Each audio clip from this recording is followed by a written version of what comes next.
These short discussions on art are intended to enhance the experience of art by demystifying it and clarifying its essential elements and features. And the important thing to bear in mind is that having a clear understanding of the essential principles of art will not in any way decrease or diminish the intensity of the experience of art itself.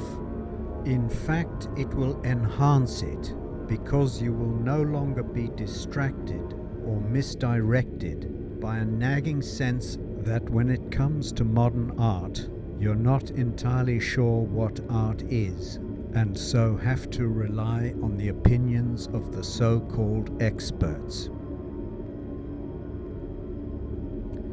Now, if we want to be able to understand modern contemporary art, and with it art in general, we're first going to have to understand the relationship between art and ordinary everyday life. We're going to have to clarify in a very simple, straightforward and elemental way the relationship between art and all the other activities that we normally engage in as part of human existence.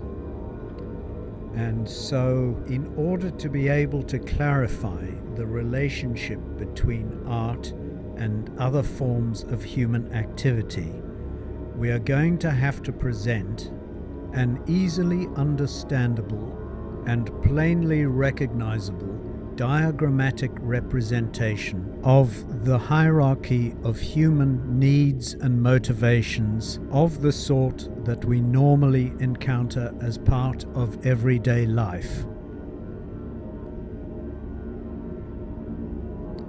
Now, why is it that we need to approach art in this peculiarly reductive and elemental way, forcing ourselves to go back to the very basics of human existence? Why can't we instead just approach art through a popular understanding of it? And the reason for this is simple.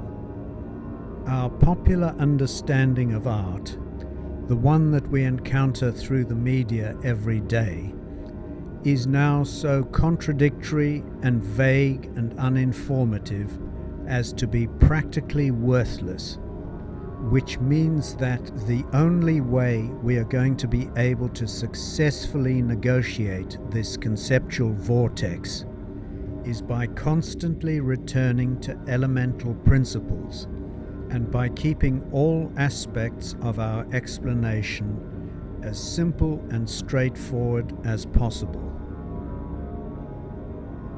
And we begin our diagrammatic representation of human motivation and human needs by making use of the hierarchy of needs outlined by Abraham Maslow.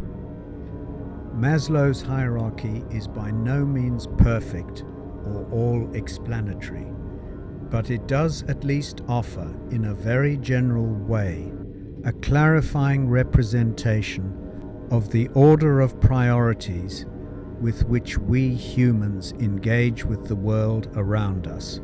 We begin with physiological and safety needs, and these somewhat primitive demands have to be satisfied before we can start thinking in terms of social and psychological urges. And having secured food and safety and shelter and a measure of psychological positivity, we can then start thinking in terms of self-actualization and self-fulfillment. Yes, you can find paradoxes and ambiguities and grey areas in Maslow's schema, but it does offer a relatively self-evident and largely incontestable account of the hierarchy of human needs. And we're then able to take Maslow's hierarchy and apply it illuminatingly to the realm of human crafting. What exactly is meant by the term crafting? crafting is any form of deliberate modification to some specific purpose of any object in the external world around us. In other words, crafting at its most basic is the outcome of any deliberate manipulation or alteration of any external object in our lived environment. All human beings in all cultures attempt to alter objects in their environment to enhance and facilitate the living of life.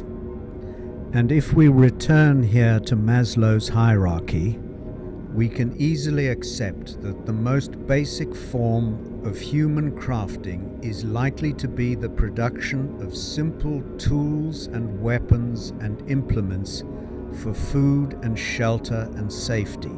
And we know this to be incontestably true from basic experience.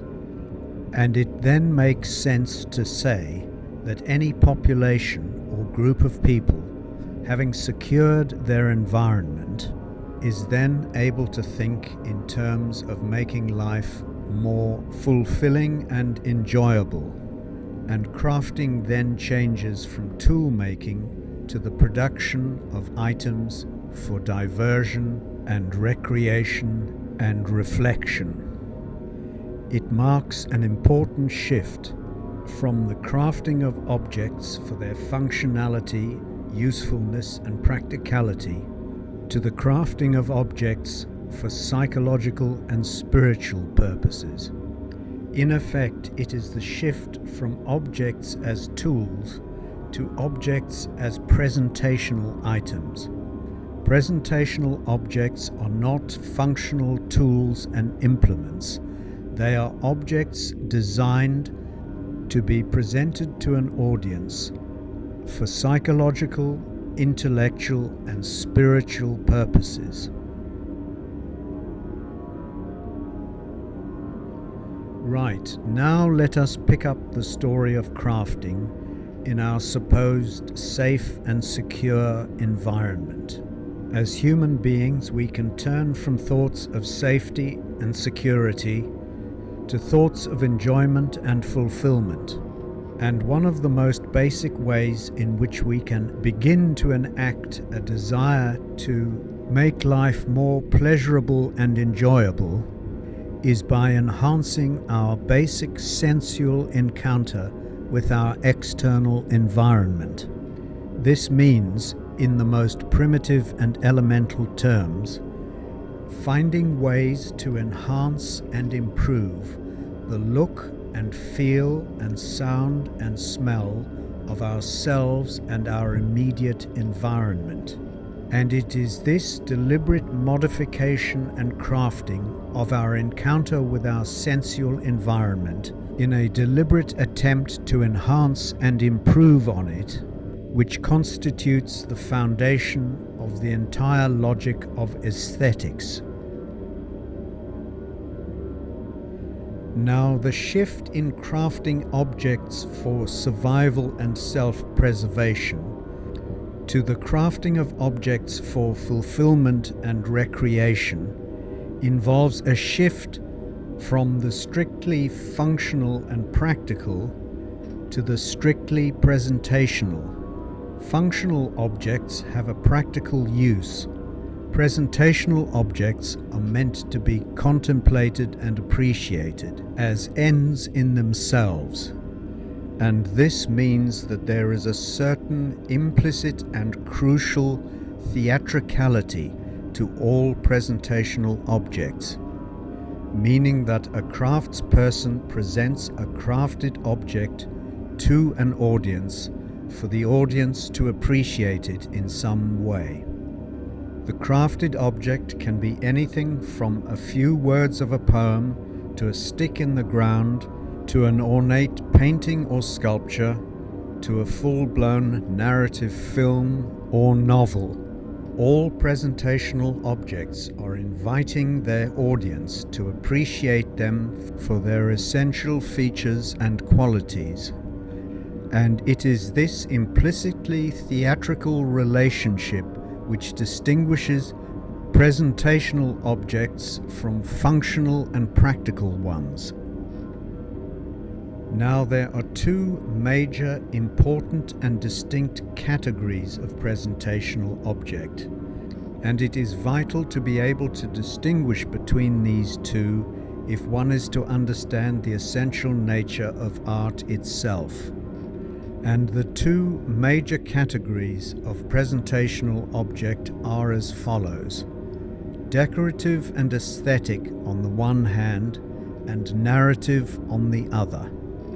All forms of presentational crafting fall into one category or the other, and sometimes into both, but it is the inability to distinguish between the two which has led to the current state of confusion as to the nature of modern contemporary art. And we can summarize the situation by saying that the problem with modern art is the problem of the inability to appreciate the very clear distinction between aesthetic and decorative crafting on the one hand and narrative crafting on the other. Decorative and aesthetic crafting is, like the crafting of food, about the application of refined techniques in the pursuit of sensual pleasure. This applies to all aesthetic art forms, from music to dance to ballet to poetry. Specialist techniques are employed in the hope of achieving refined forms of sensual experience and pleasure, and these refined forms of sensual pleasure are characterized as experiences of beauty and the beautiful. Decorative and aesthetic crafting is about attempting to realize forms of beauty. Narrative crafting, on the other hand, is about presenting forms of narrative content. And this content can range from simple plot-driven storylines to extremely subtle, baffling, convoluted and complex narrative suggestions and allusions. Now let's try and draw the threads together and see if we have achieved a simple relational understanding of art, situating it in the context of everyday life. We've outlined the relationship between different types of crafting and different human needs and motivations. And we've done this by reducing crafting to its most elemental and basic features. And following this simple conceptual trail, we can clearly see that the type of crafting relating to art occurs in a presentational context and not in a practical and functional one. Art is to be understood as a type of recreational and contemplative activity, not a practical and functional one. And having characterized art as a form of presentational crafting, we have then gone on to distinguish between aesthetic and decorative crafting and crafting with narrative intent. Appreciating an artwork then becomes a matter of being able to distinguish whether it is primarily aesthetic and decorative or primarily an instance of narrative intent. Decorative and aesthetic artworks characteristically display advanced forms of classical technique in the pursuit of the realization of beauty. Narrative artworks, on the other hand, are not concerned with classical beauty and technique, and are therefore able to employ non-classical elements in the pursuit of the orchestration of narrative. Aesthetic and decorative crafting is relatively easy to identify, and it constitutes most of what you find in art museums and national galleries. This is classical crafting, representing the realization of highly advanced academic techniques. And these classically crafted objects are what most people, conforming to the parameters of orthodox and conservative thinking, consider to be the one true, authentic, and genuine art. This is art defining itself as classical fine crafting and validating and justifying itself through the manifest magnificence of the technical achievements on display. But the whole idea of a realization of a classical conception of beauty, conforming closely to conservative and orthodox parameters, and in effect identifying this as the sole and complete purpose of all of art as we know it, really only amounts to a single, somewhat constrained realm of opportunity in creative presentational crafting. And this is where modern contemporary art, with its emphasis on narrative, takes us in a completely different direction, and is therefore to be approached and appreciated and judged by completely different standards from those which would normally apply to decorative and aesthetic crafting. And we will need to supply detailed examples as well as answer objections in later programs. What we have tried to do here is identify and describe the most basic elements of presentational crafting as opposed to functional and practical crafting, such that we are able to achieve a clarified understanding of art itself and its function and purpose in relation to everyday life.